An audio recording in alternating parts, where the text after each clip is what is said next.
வாழ்க வளமுடன் நண்பர்கள் அனைவருக்கும் வணக்கம். நான் உங்கள் நண்பன் Arjun, SEBI registered research analyst. இப்போ இந்த வீடியோ நான் பார்க்க போகிறது ஜூலை 4th வீக்கு மார்க்கெட் எப்படி இருக்க போகுது. அதாவது லாஸ்ட் வீக் வந்து நம்ம மார்க்கெட்டு ரொம்பவும் வாலட்டிலிட்டி அதிகமாக இருந்துச்சு. அது மட்டும் இல்லாமல் இந்த லாஸ்ட் ஃப்ரைடே ரிலையன்ஸோட ஏர்னிங்ஸ் ரிப்போர்ட் வந்திருக்குது. சாட்டர்டே அதாவது yesterday ICC bank, HDFC bank, Kotak bank, axis bank, Punjab national bank இவங்களுடைய ஏர்னிங்ஸ் ரிப்போர்ட்லாம் கொடுத்துருக்குறாங்க. ஸோ இதனுடைய ஏர்னிங்ஸ் ரிப்போர்ட்லாம் எப்படி இருக்குது, எஃப்ஐஸோடைய ஆக்டிவிட்டி, அதாவது இண்டெக்ஸ் ஃபியூச்சரில் என்ன பொசிஷன் வச்சுருக்குறாங்க, வர வாரத்தில் முக்கியமான ஏர்னிங்ஸ் ரிப்போர்ட் என்னென்ன கம்பெனி கொடுக்குது, இப்போ நம்ம அட்ராசிட்டி ட்ரம்ப்பு இப்போ என்ன செஞ்சுட்டு இருக்கிறாரு. ஸோ எல்லாத்தையுமே பார்த்துடலாம். எங்கேயும் ஸ்கிப் பண்ணாமல் பாருங்கள். இந்த வீடியோ உங்களுக்கு கண்டிப்பாக யூஸ்ஃபுல்லாக இருக்கும். இதுவரை என்னோட யூடியூப் சேனலை சப்ஸ்கிரைப் பண்ணல அப்படின்னா சப்ஸ்கிரைப் பண்ணிட்டு பாருங்கள். ஓகேங்களா? ரைட். இப்போ நமக்கு ஜூலை 4th வீக்கை பார்க்குறதுக்கு முன்னாடி ஜூலை 3rd வீக்கு என்னாச்சு, அதில் இருந்த பாசிட்டிவ் நியூஸ் என்ன, நெகட்டிவ் நியூஸ் என்ன அப்படிங்கிறத மெயினாக பார்க்கணும். ஃபர்ஸ்ட் வந்து பாசிட்டிவ் நியூஸில் வந்து ஸ்டார்ட் பண்ணிடலாம். லாஸ்ட் வீக் இருந்த பாசிட்டிவ் நியூஸ் அப்படின்னு பார்த்தோம் அப்படின்னா ஐடியோடைய ஏர்னிங்ஸ் ரிப்போர்ட் கொடுத்துருக்குறாங்க. ஐடி கம்பெனியோட ஏர்னிங்ஸ் ரிப்போர்ட், அதான் ஃபர்ஸ்ட் வந்து நமக்கு டிசிஎஸ் ஏர்னிங்ஸ் ரிப்போர்ட் கொடுத்தாங்க, ஒரு பெட்டராக இருந்துச்சு. அதுக்கு அடுத்ததாக வந்து ஹெச்சிஎல் டெக் ஒரு பெரிய ஒரு நெகட்டிவாக இல்லை, பட் ஒரு inline with expectation earnings report கொடுத்துருந்தாங்க ஹெச்சிஎல் டெக்கு. ஸோ அந்த ஐடி ஸ்டாக்கோட ஏர்னிங்ஸ் ரிப்போர்ட் கொஞ்சம் பெட்டராக வந்திருக்குது. அதனால் லாஸ்ட் வீக் பார்த்தோம் அப்படின்னா ஐடி ஸ்டாக் கூட ஐடி இண்டெக்ஸ் ஆல்மோஸ்ட் 3.5% ஹையில் தான் போயிருக்குது. ஓகேங்களா? அதுக்கடுத்தா வந்து டொமஸ்டிக் இன்ஸ்டிடியூஷனல் இன்வெஸ்டர்ஸ் கண்டினியூவாக நம்ம மார்க்கெட்டில் டாமினேட் பண்ணிகிட்டே இருக்கிறாங்க. அதுக்கடுத்ததாக யூஎஸோடைய இன்ஃப்ளேஷன் அதாவது எபோவ் 4க்கு மேலே வரும் அப்படின்னு எல்லாம் எக்ஸ்பெக்ட் பண்ணிட்டு இருக்கும்போது 3.5% வந்துருக்குது. ஸோ இது வந்து ஒரு நல்ல ஒரு பாசிட்டிவ் நியூஸ். ஓகேங்களா? இதுதான் பாசிட்டிவ் நியூஸ். வேறு எதுவும் பாசிட்டிவ் நியூஸ் இருக்கிற மாதிரி ஒன்றும் தெரியல. நெகட்டிவ் நியூஸுக்கு வந்துடலாம். நெகட்டிவ் நியூஸ் வந்து யூஎஸ் ஈரான், அதாவது இந்த சீஸ்ஃபயர் வந்து பிரேக் பண்ணிட்டாங்க. 2 பேருமே பிரேக் பண்ணிட்டாங்க. பிரேக் பண்ணிட்டு இப்போ யூஎஸும் அட்டாக் பண்ண ஆரம்பிச்சிட்டாங்க, ஈரானும் அட்டாக் பண்ண ஆரம்பிச்சிட்டாங்க. ஹார்மோஸ் ஜோன் எங்களுக்கு தாங்கிறாங்க. ஹார்மோஸ் ஜோன்லேருந்து டோல் வந்து கலெக்ட் பண்ணுறது நாங்கள் தான் அப்படின்ட்டாங்க. நீங்கள் டோல் கலெக்ட் பண்ணால் எங்களுக்கு இவ்வளோ கமிஷன் கொடுக்கணுங்கிறாங்க. ஸோ என்ன நடக்குதுன்னே தெரியல அங்கே. பட் 2 பேருக்குமே வந்து அங்கே வந்து சம் கிளாஷஸ் நடந்துட்டு தான் இருக்குது. ஓகேங்களா? ஈஸ்டர்ன் டைம் 6 o'clock, அதாவது yesterday eastern time 6 o'clock US president Trump வந்து என்ன ஒரு மெசேஜ் போட்டிருக்கிறாரு அப்படின்னா, ஈரானில் இருக்கிற டார்கெட் எல்லாமே நாங்கள் வந்து ஏர் ஸ்பேஸ் வச்சு நாங்கள் வந்து அட்டாக் பண்ண போகிறோம் அப்படின்னு சொல்லி ஏர் ஸ்பேஸும் வந்து அட்டாக் பண்ண ஆரம்பிச்சிட்டாங்க. இப்போ ஈரான் வந்து யூஎஸோடைய ட்ரூப்ஸை வந்து அட்டாக் பண்ணுறதுக்கு அப்புறம் இவங்க வந்து ஏர் ஸ்பேஸ் அட்டாக் ஆரம்பிச்சிருக்கிறாங்க. ஓகேங்களா? ஸோ இதுதான் இப்போ நடந்துகிட்டு இருக்கிறது. 2 பேருமே அட்டாக் பண்ணிட்டு தான் இருக்கிறாங்க. ஓகேங்களா? ரைட். அதுக்கடுத்து தான் வந்து பார்த்தோம் அப்படின்னா ஈரான் வந்து யூஎஸ் மேலே வந்து சம் குற்றச்சாட்டுலாம் வச்சுருக்கிறாங்க. என்ன அப்படின்னு பார்த்தோம் அப்படின்னா, இவங்க வந்து இந்த 14 பாயிண்ட் மெமோரண்டம் ஆஃப் அண்டர்ஸ்டாண்டிங் அப்படின்ட்டு அந்த எம்ஓயூவில் வந்து இந்த 14 பாயிண்ட்டுமே வந்து ஃபஸ்ட்டு பிரேக் பண்ணது யூஎஸ் தான், நாங்கள் பிரேக் பண்ண கிடையாது அப்படின்னு ஈரானுடைய சுப்ரீம் லீடர் வந்து சொல்லிக்கிறாரு. அது மட்டும் இல்லாமல் ஈரானுடைய சுப்ரீம் லீடர் ஃபர்ஸ்ட் டைமாக வந்து மீடியாவில் வராரு அப்படிங்கிற மாதிரி சம் நியூஸ்லாம் வந்துட்டு இருக்குது. பட் இதுவரை அந்த அந்த அந்த மாதிரி மீடியாவில் வந்த மாதிரி தெரியல. அதுக்கடுத்ததாக வந்து யூஎஸ் பிரசிடென்ட் ட்ரம்ப்பு என்ன பண்ணிக்கிறாரு அப்படின்னா, சைனாவுக்கு இந்தியாவுக்கு 100% டேரிஃப் வந்து நான் வந்து எப்போ வேணாலும் இம்ப்ளிமெண்ட் பண்ணுவேன் அப்படின்னு சொல்லிக்கிறாரு. ஒரு மிரட்டல் விட்டுருக்கிறாரு. அது மட்டும் இல்லாமல் இந்தியாவுக்கு வந்து 100% டேரிஃப் ஃபிக்ஸ் பண்ணணும் அப்படின்ட்டு அங்கே இருக்கிற செனட்டில் வந்து ஃபைல் வந்து சப்மிட் பண்ணிக்கிறதா வந்து ஒரு நியூஸ் வந்துருக்குது. அதாவது ரஷ்யாகிட்ட இருந்து இந்தியா அதிகமாக ஆயில் பர்ச்சேஸ் பண்ணிட்டு இருக்குது, அதனால் அவங்களுக்கு வந்து 100% டேரிஃப் போடுங்க அப்படின்ட்டு யூஎஸ் செனட்டில் ஃபைல் வந்து சப்மிட் பண்ணுறதா ஒரு நியூஸ் வந்துட்டு இருக்குது. இது வந்து நமக்கு வந்து ஒரு நெகட்டிவ் நியூஸ் தான். அதுக்கடுத்து வந்து எஃப்ஐஸ், அதாவது வெந்த பொண்ணுல வேலை பாய்ச்சற கணக்காக எஃப்ஐஸு அகைன் வந்து செல்லிங் ப்ரெஷருக்கு வந்துட்டாங்க. அகைன் வந்து லாஸ்ட் வீக்கோட கிட்டத்தட்ட 9,000 கோடி நியர்லி வந்து செல் பண்ணிக்கிறாங்க. நம்ம ருப்பியும் வந்து அதாவது எவ்ரி வீக் டிப்ரிசியேட் ஆகிட்டே இருக்குன்னு வச்சுக்கோங்களேன். இந்த வீக் கூட 96.2 அரௌண்ட் வந்துருச்சு. ஓகேங்களா? அதாவது 94 to 95 இருந்துச்சு ஒரு வாரம். அதுக்கடுத்து வந்து 95 to 96 இருந்துச்சு. இப்போ வந்து 96 to 97 ரேஞ்சுக்கு வந்துருச்சு. லாஸ்ட் வீக்கை பொறுத்தவரைக்கும் சென்செக்ஸ் 582 பாயிண்ட்ஸ் வந்து ஹையில் தான் க்ளோஸ் ஆகிருது, 0.75%. 78,151 வந்து செட்டில் ஆயிருது. நிஃப்டி 127 பாயிண்ட்ஸ் ஹையில் க்ளோஸ் ஆயிருது, 0.52%. 24,334 செட்டில் ஆகுது. ஸ்மால் கேப் 0.5% டவுனில் போயிருக்குது. மிட் கேப் 1% டவுனில் போயிருக்குது. ஐடி செக்டர் லாஸ்ட் வீக் நல்ல ஒரு பெர்ஃபார்மன்ஸ், 4.3% ஏறி இருக்குது. அதுக்கு அடுத்ததான் வந்து பார்த்தா அப்படின்னா consumer durables 3%, media 2.5%, private bank 1.5%, oil and gas 1% ஹையில் க்ளோஸ் ஆயிருது. லாஸ்ட் வீக் இருந்த அண்டர் பெர்ஃபார்ம் இருந்த செக்டார் என்ன அப்படின்னு பார்த்தோம் அப்படின்னா கேபிட்டல் மார்க்கெட் கிட்டத்தட்ட 1% டவுனில் வந்து க்ளோஸ் ஆயிருக்குது. ரியாலிட்டி 1.5% நியர்லி வந்து டவுன் வந்து க்ளோஸ் ஆயிருக்குது. ஓகேங்களா. ருப்பி பொறுத்தவரையும் லாஸ்ட் வீக் பார்த்தோம் அப்படின்னா 96.28 வந்து செட்டில் ஆயிருக்குது. இது வந்து ஜூலை 17 அன்னைக்கு.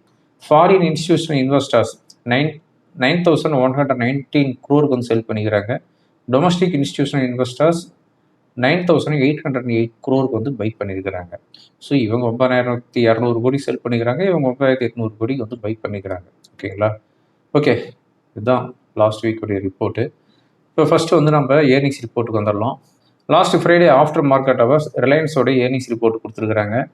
அவங்க கொடுத்துருக்கிற ரிப்போர்ட் வந்து பார்த்தோம் அப்படின்னா 25% இயர் ஆன் இயர் வந்து ஹையாக கொடுத்துருக்குறாங்க. அதாவது ரெவென்யூ 3.4 lakh crore வந்து ரெவென்யூ வந்து இன்க்ரீஸ் ஆகிருக்குது 25%.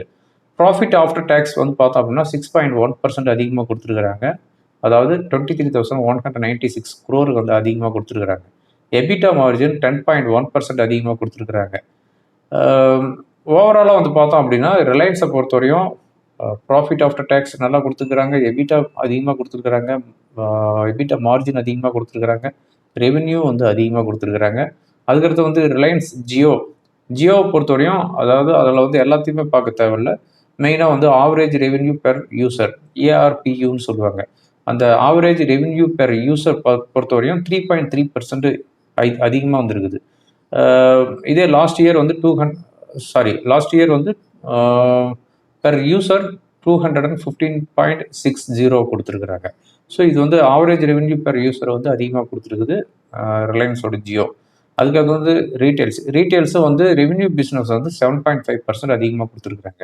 ஸோ ஓவராலாக வந்து பார்த்தோம் அப்படின்னா ரிலையன்ஸை பொறுத்தவரையும் பெட்டரான ஒரு ஏர்னிங்ஸ் ரிப்போர்ட் கொடுத்துருக்குறாங்க. ஓகேங்களா. அதுக்கடுத்து வந்து சனிக்கிழமை வந்து ஃபஸ்ட்டு ஐசிசி பேங்கோட ஏர்னிங்ஸ் ரிப்போர்ட்டு. நெட் ப்ராஃபிட் 16% அதிகமாக கொடுத்துருக்குறாங்க. அதாவது 14,804 crore கொடுத்துருக்குறாங்க. Expectation 12,800 crore. ஸோ ஒரு நெட் ப்ராஃபிட்டு சூப்பரான ஒரு ஏர்னிங்ஸ் ரிப்போர்ட்டு கொடுத்துருக்குறாங்க. என்ஐஏ அதாவது நெட் இன்ட்ரெஸ்ட் இன்கம் பார்த்தோம் அப்படின்னா 12.7% கொடுத்துருக்குறாங்க. 24,385 crore. எக்ஸ்பெக்டேஷன் இதே சேம் இயர் வந்து 21,635 crore. நெட் என்பிஏ 0.35% கொடுத்துருக்குறாங்க. ப்ரீவியஸ் குவார்டர் வந்து 0.33%. அப்படிங்கும்போது நெட் என்பிஏ அதாவது 5,908 கோடி கொடுத்துருக்குறாங்க. இதே லாஸ்ட் குவார்டர் வந்து 5,459 கோடி, கிட்டத்தட்ட 450 கோடி வந்து வாராக்கடன் வந்து அதிகமாக வந்துருக்குது ஐசிசி பேங்க்கில். ஓவராலாக வந்து ஐசிசி பேங்கோடைய ஏர்னிங்ஸ் ரிப்போர்ட் என்ன அப்படின்னு பார்த்தோம் அப்படின்னா ஒரு ஸ்ட்ராங்கான ஏர்னிங்ஸ் ரிப்போர்ட் கொடுத்துருக்குறாங்க. வாராக்கடன் 450 கோடி அதிகமானாலும் நெட் ப்ராஃபிட்டில் வந்து அவங்க வந்து கிட்டத்தட்ட 1,400 கோடி வந்து அதிகமாக கொடுத்துருக்குறாங்க. அதுக்கடுத்ததான் வந்து ஆக்சிஸ் பேங்கோடைய ஏர்னிங்ஸ் ரிப்போர்ட் பொறுத்தவரையும் 7,071 கோடி ரூபா கொடுத்துருக்குறாங்க. எக்ஸ்பெக்டேஷன் 7,000 கோடி. ஸோ ஸ்லைட்லி அதிகமாக கொடுத்துருக்குறாங்க. அதாவது 70 கோடி அதிகமாக கொடுத்துருக்குறாங்க எக்ஸ்பெக்டேஷனை விட. நெட் இன்ட்ரெஸ்ட் இன்கம் 14,457 crore கொடுத்துருக்குறாங்க. Expectation 14,720 crore. Net interest income வந்து பிலோ எக்ஸ்பெக்டேஷன். நெட் ப்ராஃபிட் வந்து பார்த்தோம் அப்படின்னா 0.65% குறைவாக தான் கொடுத்துருக்குறாங்க year on year. Net profit வந்து இயர் ஆன் இயர் வந்து 4.7% அதிகமாக கொடுத்துருக்குறாங்க. நெட் என்பிஏ வந்து 0.37% கொடுத்துருக்குறாங்க. குவார்டர் ஆன் குவார்டர் வந்து பார்க்கும்போது ப்ரீவியஸ் குவார்டர் 0.42%. ஸோ ஆக்சிஸ் பேங்கை பொறுத்தவரையும் ஒரு சூப்பரான ஏர்னிங்ஸ் ரிப்போர்ட்லாம் கிடையாது, இன்லைன் வித் எக்ஸ்பெக்டேஷன் தான் கொடுத்துருக்குறாங்க. ஒரு பெரிய ஒரு மூமெண்ட் இல்லாத மாதிரி தான் கொடுத்துருக்குறாங்க ஏர்னிங்ஸ் ரிப்போர்ட். அதுக்கடுத்து வந்து ஹெச்டிஎஃப்சி பேங்க் நெட் ப்ராஃபிட் வந்து 19,059 கோடி கொடுத்துருக்குறாங்க. எக்ஸ்பெக்டேஷன் 19,350 கோடி. ஓகேங்களா. கிட்டத்தட்ட 300 கோடி குறைவாக கொடுத்துருக்குறாங்க net profit. Net interest income 33,534 கோடி. எக்ஸ்பெக்டேஷன் 34,350 கோடி. கிட்டத்தட்ட 850 கோடி வந்து குறைவாக கொடுத்துருக்குறாங்க net interest income. Net NPA வந்து ஸ்லைட்லி அதிகமாக இருக்குது, 0.41% versus of 0.38% quarter on quarter. அதாவது குவார்டர் ஆன் குவார்டர் வந்து பார்த்தோம் அப்படின்னா 12,357 கோடி வாராக்கடன் கொடுத்துருக்குறாங்க. இதே லாஸ்ட் குவார்டர் வந்து 11,169 கோடி வாராக்கடன் வந்துருக்குது. ஓகேங்களா, வாராக்கடன் வந்து கிட்டத்தட்ட குவார்டர் ஆன் குவார்டர் வந்து பார்த்தோம் அப்படின்னா 1,200 கோடி வந்து அதிகமாக கொடுத்துருக்குறாங்க ஹெச்டிஎஃப்சி பேங்க். ஸோ ஹெச்டிஎஃப்சி பேங்கோடைய ஏர்னிங்ஸ் ரிப்போர்ட் என்ன ஆகுன்னு பார்த்தோம் அப்படின்னா செம வீக்கான ஏர்னிங்ஸ் ரிப்போர்ட் தான் கொடுத்துருக்குறாங்க. அதுக்கடுத்து வந்து கோட்டக் பேங்க். கோட்டக் பேங்கோட ஏர்னிங்ஸ் ரிப்போர்ட் பொறுத்தவரையும் 4,123 கோடி கொடுத்துருக்குறாங்க. எக்ஸ்பெக்டேஷன் 3,900 கோடி. ஸோ ஸ்லைட்லி அதிகமாக கொடுத்துருக்குறாங்க. நெட் இன்ட்ரெஸ்ட் இன்கம் 7,928 கோடி கொடுத்துருக்குறாங்க. எக்ஸ்பெக்டேஷன் 8,050 கோடி, almost inline with expectation. Net NBA 1,357 கோடி கொடுத்துருக்குறாங்க வெர்சஸ் ஆஃப் 1,262 கோடி குவார்டர் ஆன் குவார்டர். ஸோ இந்த ரிசல்ட்ல எல்லாமே பார்க்கும்போது எல்லா பேங்குமே வந்து வாராக்கடன் வந்து அதிகமாக வந்துருக்குது. கோட்டக் பேங்கோடைய ஏர்னிங்ஸ் ரிப்போர்ட் எப்படி இருக்குது ஓவராலாக வந்து பார்த்தோம்னா ஸ்லைட்லி பாசிட்டிவ். ஓகேங்களா, அதுக்கடுத்து வந்து பஞ்சாப் நேஷனல் பேங்க். இவங்களுடைய ப்ராஃபிட் ஆஃப்டர் டேக்ஸ் 5,253 கோடி கொடுத்துருக்குறாங்க. இதே குவார்டர் ஆன் குவார்டர் வந்து பார்க்கும்போது இயர் ஆன் இயர் வந்து பார்க்கும்போது 214% அதிகமாக கொடுத்துருக்குறாங்க. நெட் இன்ட்ரெஸ்ட் இன்கம் 10,798 கோடி கொடுத்துருக்குறாங்க. இதே சேம் லாஸ்ட் இயர் வந்து 10,578 கோடி. ஸோ 2% அதிகமாக கொடுத்துருக்குது. ஆப்ரேட்டிங் ப்ராஃபிட்டும் வந்து 6% அதிகமாக கொடுத்துருக்குறாங்க. டோட்டல் இன்கம் வந்து பார்த்தோம் அப்படின்னா இன்லைன் வித் எக்ஸ்பெக்டேஷன் கொடுத்துருக்குறாங்க. ஸோ பஞ்சாப் நேஷனல் பேங்க் பொறுத்தவரையும் ஒரு நல்ல ஏர்னிங்ஸ் ரிப்போர்ட் தான் கொடுத்துருக்குறாங்க. ஓகேங்களா, இப்போ ஓவராலாக இந்த வீக்கெண்டில் வந்து ஏர்னிங்ஸ் ரிப்போர்ட் பார்த்தோம் அப்படின்னா ஸ்ட்ராங்கான ஏர்னிங்ஸ் ரிப்போர்ட் என்ன அப்படின்னு பார்த்தோம் அப்படின்னா Reliance, ICC bank, Punjab national bank. Slightly better அப்படின்னு பார்த்தோம் அப்படின்னா Kotak bank. Inline with expectation அப்படின்னு பார்த்தோம் அப்படின்னா ஆக்சிஸ் பேங்க். வீக்கான ஏர்னிங்ஸ் ரிப்போர்ட் என்ன அப்படின்னு பார்த்தோம் அப்படின்னா ஹெச்டிஎஃப்சி பேங்க். ஓகேங்களா, ரைட். இப்போ வர வாரத்தில் இருக்கிற ஈவெண்ட்ஸ் என்ன அப்படின்னு பார்த்தோம் அப்படின்னா மண்டே, டியூஸ்டே, வெனஸ்டே எந்த ஒரு இம்பார்ட்டண்ட் ஈவெண்ட்டும் கிடையாது. தேர்ஸ்டே 5:45 PM யூரோப் ஜோனோட இன்ட்ரெஸ்ட் ரேட் டிசிஷன் இருக்குது. ப்ரீவியஸாக இருக்கிற இன்ட்ரெஸ்ட் ரேட் 2.4%, இப்போ எக்ஸ்பெக்டேஷன் வந்து 2.4% தான். ஃப்ரைடே ஜப்பானோட இன்ஃப்ளேஷன் இருக்குது 1.5%, ப்ரீவியஸாக இருக்கிற இன்ஃப்ளேஷன். இப்போ forecast 1.7%.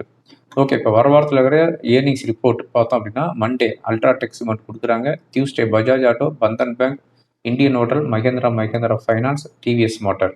Wednesday BPCL, Doctor Reddy, HFCL, IndusInd Bank. Thursday Cipla, IndiGo, Infosys, Vishal Mega Mart. Friday ACC, Bank Baroda, CG Power, Laurus Laboratory. இவங்க வந்து ஏர்னிங்ஸ் ரிப்போர்ட் சப்மிட் பண்ணுறாங்க வர வாரத்தில். முக்கியமான ஏர்னிங்ஸ் ரிப்போர்ட் அப்படின்னு பார்த்தோம் அப்படின்னா ஓகே. இண்டெக்ஸ் ஃபியூச்சரில் எஃப்ஐஸோடைய பொசிஷன் என்ன அப்படின்னு பார்த்தோம் அப்படின்னா 89% வந்து ஷார்ட்டில் இருக்கிறாங்க. அந்த ஷார்ட்டை வந்து ரெடியூஸ் பண்ணவே மாட்டேங்கிறாங்க. 88% வருது, அதுக்கப்புறம் 92% வருது. ஸோ இதுக்குள்ளேயே அவங்களுடைய பொசிஷன் வந்து மெயின்டைன் பண்ணிட்டு இருக்கிறாங்க. மற்றது எல்லாமே வந்து லாங்கில் தான் இருக்கிறாங்க. கிளைண்ட் 74%, டொமஸ்டிக் 82%, ப்ரொப்ரேட்டர் 58% லாங்கில் இருக்கிறாங்க. ஓகேங்களா, ஓகே. ஓவரால் நம்ம மார்க்கெட் எப்படி இருக்குது அப்படின்னு பார்த்தோம் அப்படின்னா வர வாரத்தை பொறுத்தவரையும் ரெசிஸ்டன்ஸ் அப்படின்னு பார்த்தோம் அப்படின்னா 24,500. 24,500ங்கிறது ஒரு ஸ்ட்ராங் க்ரூசியல் ரெசிஸ்டன்ஸ். ஒருவேளை 24,500க்கு மேலே சஸ்டெயின் ஆகிட்டு அதுக்கு மேலே க்ளோஸ் ஆச்சுன்னா 24,800 to 25,000 வரையும் போகிறதுக்குண்டான பாசிபிலிட்டிஸ் இருக்குது. ஒருவேளை ஒரு செல்லிங் ப்ரெஷர் வருது அப்படிங்கிற பட்சத்தில் 24,000 சப்போர்ட். 24,000க்கு கீழே வந்துச்சு அப்படின்னா 23,800ங்கிறது நெக்ஸ்ட் சப்போர்ட்டாக இருக்கும். ஓகேங்களா, ஸோ இந்த ரேஞ்சுக்குள்ளே தான் இருக்கும். இந்த லாஸ்ட்டு 1.5 month 2 monthாகவே வந்து பார்த்தோம் அப்படின்னா 23,800 24,500 அதுக்குள்ளே தான் இருக்குது. இந்த வாரத்தில் பார்க்கலாம் ஏதோ லெவலை வந்து பிரேக் பண்ணுமான்னு. அப்பர் சைடில் 24,500 பிரேக் பண்ணுதா, இல்லை லோவர் சைடில் 23,800 பிரேக் பண்ணுதான்னு பார்க்கலாம். ஓகேங்களா, ஓகே ஃப்ரெண்ட்ஸ், இந்த வீடியோ உங்களுக்கு ரொம்ப யூஸ்ஃபுல்லாக இருக்கும்னு நினைக்கிறேன். யூஸ்ஃபுல்லாக இருந்துச்சு அப்படின்னா ஃப்ரெண்டுகளுக்கு ஃபார்வர்ட் பண்ணுங்கள். தேங்க்யூ ஃபார் வாட்சிங். வாழ்க வளமுடன்.